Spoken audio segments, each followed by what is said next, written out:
এই আজকে আমি অনুরোধ করব উনি যেন বা তোমাদের মধ্যে একজন যেন লিখে রাখো কারা কারা এখানে ছিল। কারণ সবাই বলে যে আমি ভাষা সৈনিক ছিলাম, আমি মুক্তিযুদ্ধের সেনানী ছিলাম, এটা যেন না হয়।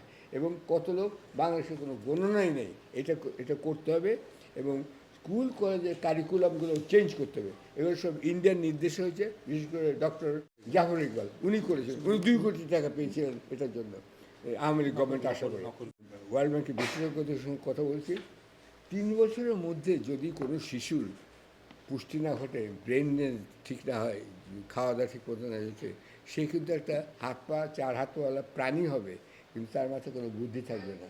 জয়ের মতো সে কিন্তু গুগল আবিষ্কার করতে পারবে না।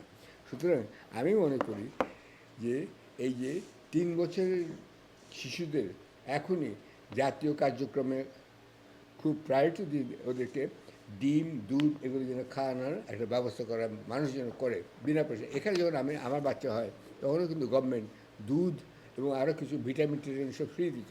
আমার মনে হয় বাংলাদেশের পুষ্টির জন্য, কারণ এই 3 বছর পোলাপানরা যখন বড় হবে তখন কিন্তু তারা একটা জীব জানোয়ারে পরিণত হবে, মানুষের মতো রূপী। কিন্তু তাদের মাথায় বুদ্ধি আসতে হলে এই এখনই করতে হবে। এটা কিন্তু ডক্টর ইউনূস ভালোই নিশ্চয়ই বোঝেন, তাকে ইমিডিয়েট এটা করতে হবে। এসব লোক চাইলে পরে আমরা অনেক দিতে পারি। আমরা আমরা জানি কারা কাজ করছে দেশে এবং বিদেশে, বিদেশি এবং দেশি। এইটা আমি আরেকটা রিকোয়েস্ট থাকলো। আরেকটা হচ্ছে যে এখানে যারা আছে সবাই করছি যে নতুন ধরনের চিন্তাধারা করতে হবে, যে এমপ্লয়মেন্টে খালি চাষবাস করলেই হবে না। চাষবাসে কী করবেন, পেঁপে আর ম্যাঙ্গো আম, এটার মধ্যে সবথেকে বেশি ইমিউনিটি আছে, বুঝছেন। এই দুটো ফল আমাদের দেশে সবসময় হয়। এই দুটো ফল আমরা আরও বেশি করে করে যদি বিদেশে পাঠাতে পারি তাহলে কিন্তু অনেক আয় হতে পারে। সুতরাং আপনাকে কৃষিভিত্তিক নীতিগুলোকে অনেক চিন্তা করতে হবে। আচ্ছা, আরেকটা হচ্ছে কম্পেনসেশন স্কিম, তো বললামই যে সুইজারল্যান্ড ব্যাংক থেকে নিয়ে করতে হবে টাকাগুলো। আরেকটা আমাদের এয়ারলাইন, এখানে যারা বিদেশে আছেন তাদের সবচেয়ে বড় অসুবিধা হচ্ছে যে যেতে পারে না। আপনি ভেবে দেখুন, সিঙ্গাপুর যে এয়ারলাইন্স এত বিখ্যাত, তাদের কিন্তু কোনো ক্যাপটিভ যাত্রী নাই। তাদের কয়টা লোক বিদেশে ভ্রমণ করে? কোনো সিঙ্গাপুরের কি রাত দিন যায়? অথচ বাংলাদেশের লোক ফ্যামিলি সপরিবারে যায়, সপরিবারে আসে। আমাদের তো এত বড় মার্কেট, এই মার্কেটটা আমরা নষ্ট করেছি। এই মার্কেট আমরা ফিরিয়ে আনতে হবে। London, new York, Manchester, Birmingham এই সব জায়গা থেকে কিন্তু ডাইরেক্ট ফ্লাইট চলে যাবে। সবাই যেন এইটা দাবি রাখেন এখান থেকে, এবং সেটা যেন মানুষের আয়ের সাধ্যের মধ্যে থাকে, বেশি দাম দিলেই হবে না।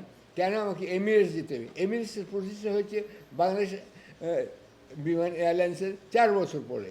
তা আমরা কেন বাংলাদেশ বিমানকে সরাসরি বিভিন্ন টরন্টো থেকে একটা ফ্লাইট করতে হবে? এই সব জায়গাগুলো ডাইরেক্ট ফ্লাইট, এভরিডে ফ্লাইট, এবং লোক ভর্তি থাকবে।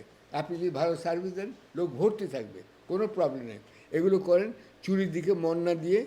আপনি নতুন সরকার যে আসে তাদেরকে বলছি যে আপনারা মানুষের যে প্রয়োজনীয় সেগুলো লাস্টলি সেটা হচ্ছে এখনই নিত্য প্রয়োজনীয় দ্রব্যাদির দাম বাজারে গিয়ে আপনারা কমানোর চেষ্টা করেন। খলিফা হারুন রশিদের মতো আপনারা রাতে যান, দিনে যান, গিয়ে দেখেন বাজারের দাম কত। হাসিনা কোনো বাজারে গিয়েছেন? আমার সন্দেহ আছে, যায়নি। আপনারা যান এবং মাসে ওনাকে একটা করে বক্তৃতা দিতে হবে, আমার সরকারের এই সাফল্য, এই ব্যর্থতা এই মাসে। আর এটা আমেরিকাতে কিন্তু মান্থলি স্পিচ হয় প্রেসিডেন্টের। আমেরিকাতে আরেকটা, সেটা আমি অনুরোধ করছি করতে, প্রতি সপ্তাহে গভর্নমেন্ট একটা স্টেটমেন্ট দেয়।